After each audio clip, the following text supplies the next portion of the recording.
Баян-Улгийн аймагт Монгол Ардын намаас нэр дэвшиж, 2 дахь удаага улсын хуралд сонгогдсон Хавьтасламын Байдалхан та өнгөрсөн 4 жилийн хугацаанд юу хийв? 5 минутанд багтаан тайлангаа тавих чаленжид дуудаж байна.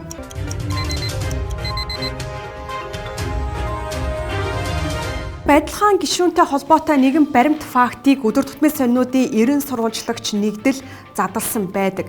Үүнийг дэлгэрүүлэн хэлбэл Хагнат Мон Лойс компани нь хүнс хөдөө аж ахуйн хөнгөн үйлдвэрийн сайдын 2018 оны 5 дугаар сарын 14-ний өдрийн А88 тоот тушаалд багтаж нэг нь 490 сая, нөгөө нь 195 сая төгрөгийн санхүүжилт авчээ.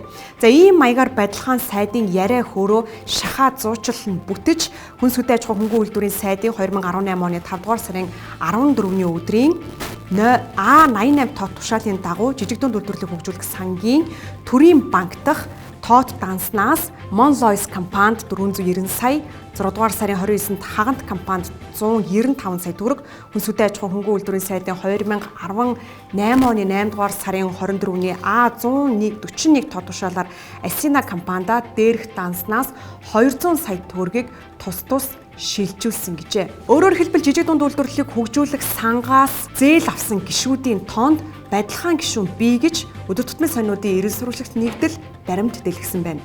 Хэвлэлийн хуудас цахим орчноо Байдалхан гишүүнтэй холбоотой баримт фактууд цөөхөн илэрсэн. За харин түүнийг ёжилж бичсэн нэгэн зүйл нь Баян-Улгийн аймагаас сонгогдсон тэрээр өөрийн зурагтай сэтгүүл хүрэн хээтэй нэг ширхэг жижиг аяга нэг ут чихрийг тойрогтой тараасан байна. За энэ үйлдэлийг нь сонгогчд нь хямдхан хятад аяга ганц уд чихрээр хууран дараагийн 4 жил дахин гарахыг мөрөөдөж байна гэгчлэн шүүмжилсэн байгаа нь Игүр имэйл цахим сайтад байршсан байна. Байдалхан нь 1971 онд Үлгээс сумын 10 жилийн 1-р дунд сургуулийг, 1976 онд Политехникийн дээд сургууль, 1990 онд Москва хотын удирдлагын академиг тус дүүргэсэн, 1976-аас 1978 онд Улаанбаатар хотын автобус баазад инженер, 1978-аас 1988 онд Баян-Улгийн аймгийн тээврийн удирдах газарт ерөнхий инженер газрын дарга, 1990-аас 1991 онд Баян-Улгийн аймгийн иргэдийн төлөөлөгчдийн хуралд төрийн байгуулалтын хилцээний дарга, 1991-аас 1994 онд гадаад худалдааны өрхкэн компани захирал, 1994-өөс 2000 онд зам барилгын жол компани ерөнхий захирал, 2000-аас 2005 онд Баян-Улгийн аймгийн засаг дарга, 2008-аас 2012 онд Монгол Улсын хурлын гишүүн, 2012-оос 2015 онд Монгол Улсын хурал дахь Ардын намын бүлгийн ажлын албаны зөвлөх, 2015-аас 2016 онд аж үйлдвэрийн дэд сайд, 2016 оноос Монгол Улсын хурлын гишүүн, 2017 оноос Монгол Улсын засгийн газрын гишүүн, барилга хот байгуулалтын сайдаар ажиллаж байна.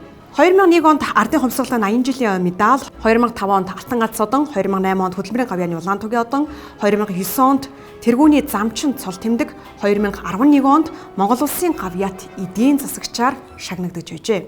Улсын хурлын гишүүн барилга хот байгуулалтын сайд Байдалханаас танаачлагаар улсын төсвийн хөрөнгө оруулалтаар Баян-Улгийн аймагт хийгдсэн ажлуудаас 14-ийг нь дурдвал Баян-Улгийн аймгийн төвд 50 ортой хүүхдийн эмнэлгийг улсын төсвийн хөрөнгө оруулалтаар барихад оролцсон. Баян-Улгийн аймагт улсын төсвийн хөрөнгө оруулалтаар 100 ортой нэгдсэн эмнэлгийн барилга баригдаж байна. Мөн Үлгээс суманд улсын төсвийн хөрөнгө оруулалтаар төрийн үйлчлэгээний нэгдсэн төвийн барилга, Үлгээс сумын 3 дугаар багт улсын төсвийн хөрөнгө оруулалтаар 250 хүүхдийн сургууль цэцэрлэгийн цогцлбор барилга баригдаж ашиглалтанд оров. Булган сумын Ёлт багт улсын төсвийн хөрөнгө оруулалтаар 150 хүүхдийн баг сургууль, спорт заалны барилгыг ашиглалтанд оруулсан. Дотор байрны барилгын ажлыг энэ жил эхлүүлэхээр болж улсын төсөвт суулгуулсан. Улсын төсвийн санхүүжилтээр Үлгээс сумын 12 дугаар багт 640 хүүхдийн судалтай сургууль баригдахаар болж одоогийн байдлаар инженер дэд бүтцийн ажил хийгдэж байгаа юм байна. Мөн Үлгээс сумын 3 дугаар цэцэрлэгийг 200 ортой болгон шинээр барих санхүүжилтийг 2020 оны улсын төсөвт тусгуулсан. Улсын төсвийн хөрөнгө оруулалтаар Баян-Улгийн аймгийн төвд барилгын материалын сорилт шинжилгээний лабораторийн барилга баригдаж ашиглалтанд орсон. Үлгээс сумд 27 км үерийн хамгаалтын даланг барьж байгуулах ажлыг шат дараатай хэрэгжүүлж байна гэжээ. За мөн Монгол Кувейтийн хамтын ажиллагааны хүрээнд тус улсын буцалтгүй тусламжаар Үлгээс сумын үерийн аюулаас хохирогчдод зориулан 35 айлын сууц буюу Кувейт хотхон баригдсан бөгөөд тухайн үед улсын хурлын гишүүн Байдалхан албан бичиг хөрвүүлэнд дэмжлэг үзүүлэхийг хүссэн гэж тайландаа цохон тэмдэглэсэн байна. За Үлгээс сумын 12 дугаар багт 1540 айлын орон сууцны цогцлбор хороол инженерийн сугам шүлжээг барих ажлыг эхлүүлсэн. Улсын төсвийн санхүүжилтээр цэвэр бохир усны инженерийг шугам сүлжээ татах шинжлэх ажлуудыг хийхэд оролцсон 13 дугаарт аймгийн төв улсын төсвийн санхүүжилтээр сүүлийн 2 жилд нийт 16 км гэрэлтүүлгийн ажлуудыг хийхэд оролцсон. За 14 дугаарт улсын төсвийн санхүүжилтээр Баян Улгийн аймгийн төвд нийтдээ 16 км хатуу учиртай автозам, явган үний зам, дугуйн зам 18 газарт 850 авто зогсоол шинжилэн барьсан гэж тайландаа бичсэн байгаа юм. Бадилхан гишүүн өнгөрсөн 4 жилийн хугацаанд нийтдээ 3 хуулийг санаачлан батлуулсан, харин улсын хуралд 4 төсөл өргөн мэдүүлсэн гэж тайландаа бичсэн байна. Батлагдсан хуулийг хэлбэл барилгын аюулгүй байдал хөтөлмөрийн эрүүл ахуйн тухай конвенцийг сойрхон батлах тухай Монгол улсын хуулийг өргөн барьж батлуулсан, Монгол улсын иргэнд газар өмчлөх тухай хуульд өөрчлөлт оруулах тухай хуулийг батлуулсан, хот суурины ус хангамж, ариутгах татваргын ашиглалтын тухай хуульд нэмэлт оруулах тухай хуулийг батлуулсан гэжээ. За харин орон сууцны тухай хуулийн шинжилсэн найруулгын төслийг өргөн мэдүүлсэн батлагдааг байгаа. Хот байгуулалтын тухай хуулийн шинжилсэн найруулгын төслийг өргөн мэдүүлсэн. Өвөр ханган аймгийн Арвайхээр Тарагт Баян Улгийн аймгийн Буг цумдын хөлийн сэсэд өөрчлөлт оруулах тухай улсын хурлын тогтоолын төслийг өргөн мэдүүлсэн. Хот байгуулах тухай улсын хурлын тогтоолын төслийг өргөн мэдүүлсэн гэж бичсэн байна. Улсын хурлын гишүүн Бадилхаантай өнгөрсөн 4 жилийн хугацаанд юу хийв?